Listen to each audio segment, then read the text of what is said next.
Hello అందరికీ welcome back to వంచిక హర్వేలు. ఈరోజు వచ్చేసి పర్వల్ కర్రీ చేసుకుంటున్నాను. ఈ పర్వల్స్ చూడడానికి దొండకాయలాగా ఉంటాయి, కానీ దొండకాయలు కాదు. దొండకాయల కంటే కొంచెం పెద్ద సైజులో ఉంటాయి, కానీ కర్రీ చాలా బాగుంటుంది. మీరు కూడా ట్రై చేయండి. ఈ వీడియో కనుక మీకు నచ్చినట్లయితే ఈ వీడియోకి ఒక లైక్ కొట్టండి, సబ్స్క్రైబ్ చేసుకోండి కొత్తగా చూసేవారు. ముందుగా ఇవి వచ్చేసి నేను 1/2 kg తీసుకుంటున్నాను.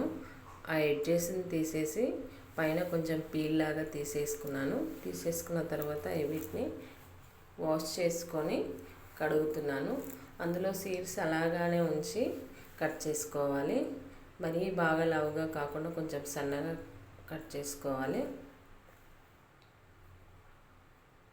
వీడియోలో చూపించిన విధంగా కట్ చేసుకోండి. అందులో సీడ్స్ ఉన్నా కానీ తీసేయకూడదు. అందులోకి కొంచెం మసాలాలు తీసుకుంటున్నాను. ఆనియన్స్, పచ్చిమిర్చి, అల్లం వెల్లుల్లి పేస్ట్ తీసుకొని పేస్ట్ చేసుకుంటున్నాను. ముందుగా ఒక కడాయి పెట్టుకొని అందులోకి 1 టేబుల్ స్పూన్ ఆయిల్ పోసుకొని ముందుగా మనం కట్ చేసి పెట్టుకున్న పర్వాలు ఉన్నాయి కదా, అవి కూడా అందులో ఆయిల్లో వేసి ఒకసారి బాగా వేయించుకోవాలి. కొంచెం ఒక 5 minutes వేయించుకుంటే సరిపోతుంది.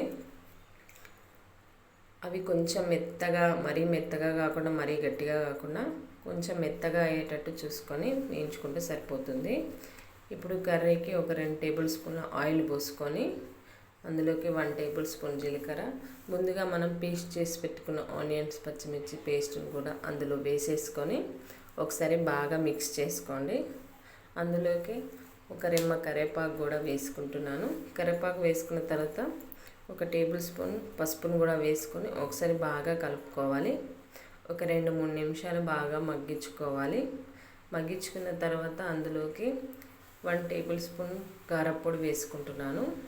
1 టేబుల్ స్పూన్ సాల్ట్ని కూడా వేసుకుంటున్నాను. ఇవన్నీ వేసిన తర్వాత ఇందులోకి జీలకర్ర పొడి కూడా వేసుకోవాలి. జీలకర్ర పొడి వేసుకుంటేనే కూర టేస్ట్ చాలా బాగుంటుంది. ఇది మాత్రం కంపల్సరీ వేసుకోవాలి.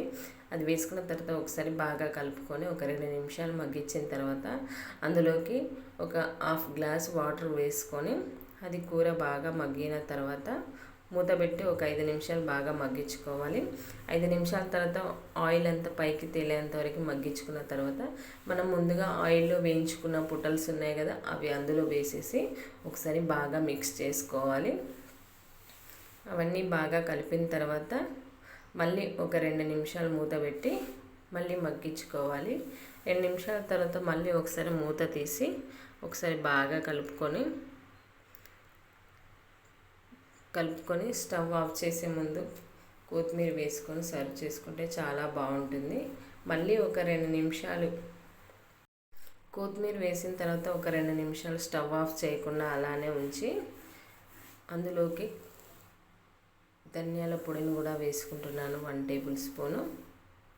1 టేబుల్ స్పూన్ ధనియాల పొడి వేసుకున్న తర్వాత ఒకసారి బాగా కలిపి మూత పెట్టి ఒక 2 నిమిషాలు మగ్గించుకున్న తర్వాత స్టవ్ ఆఫ్ చేసి వేరే బౌల్లోకి సర్వ్ చేసుకుంటే చాలా బాగుంటుంది. మీరు కూడా ఈ